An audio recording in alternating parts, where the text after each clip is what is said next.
امام هدي علیه السلام هغه شیونه ښیي څه پکار دی هغه موږ خپلې زندګي کې هغه اجرا کړو.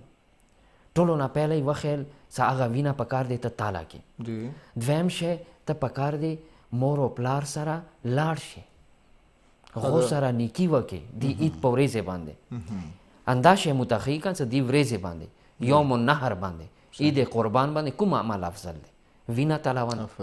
دویم څه کوم دی والدینو سره نیکي کون. دریم شی څه معاشرې کې موږ سترګې غړو څه دا شی بلکل دشمنی ته راغلی دی. هغه څه شی دی؟ وزیر رحم قاتن یاخذ علیه بالفضل و یبدأوه بالسلام. دځې کې امام هدي علیه السلام یې څه هغه قطع رحمي څه تا کړي دي، ورور سره د قطع رحمي کړي دي، تره سره د قطع رحمي کړي دي، خور سره قطع رحمي کړي دي. تا فیملی سره کوم کسان تعلق لري هغو سره تا څه کړي دي؟ قطع رحمي کړي دي. ورسره خبرې نه کوې، ورسره لین دین نه ساتې، ورسره څې نه. امام دځې کې څه دا ټولو نه افضل ترین عمل دی دې ورځې باندې صلې رحمي وکړه. څه هغو کسانو سره څه تا قطع رحمي کړي دي هغو سره څه وکړه؟ صلې رحمي وکړه. یاخذ علیه بالفضل.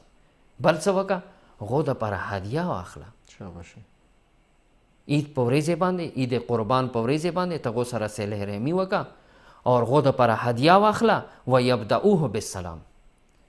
اور ابتدا وکړه څه په ذریعې سره؟ سلام په ذریعې سره. یعنې ډومبې ته ورباندې غږ وکړه، که هر څومره تا ورنه زړه بد وي خو ته ورشه ورته یوه تحفه هم ځان سره واخله. زړه بدون ختمولو دپاره ته اقدام وکړه او ته سلام سره آغاز وکړه. کیدای شي چې یو بل سره خبرې نه کوئ خو ته د خبرو آغاز وکړه او د مینې او محبت ماحول جوړ کړه، نفرتونو ماحول ختم کړه. جی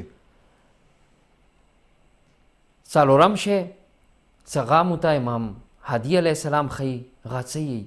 او رجل هغه کس اطعم من صالح نسقه ودعا الى بقیتها جیرانه من الیتامى و اهل مسکنته و مملوکه.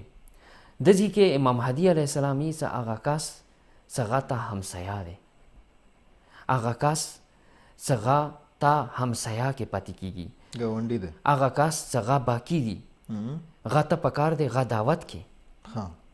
جیران او هغه کسان ته څه کې؟ هغه دعوت کې.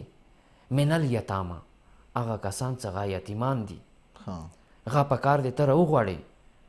قرباني خو د کړي دی که اوس پکار دی هغه قرباني د خدای په لاره کې قربان هم کی، قربان هم داسې نه وي چې فریزر دې ورنه ډک کړي. بالکل داسې کې څه هغه یتیمان او هغه کسان څه هغه مسکینان دي هغو باندې پکار دی ته خیال وساتې.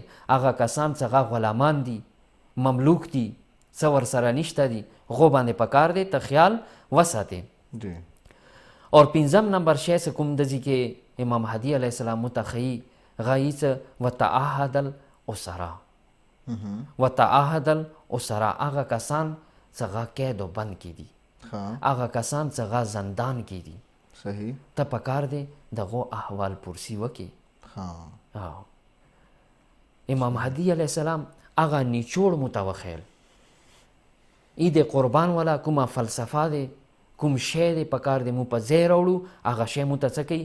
امام هدي علیه السلام ښیي. سبحان الله.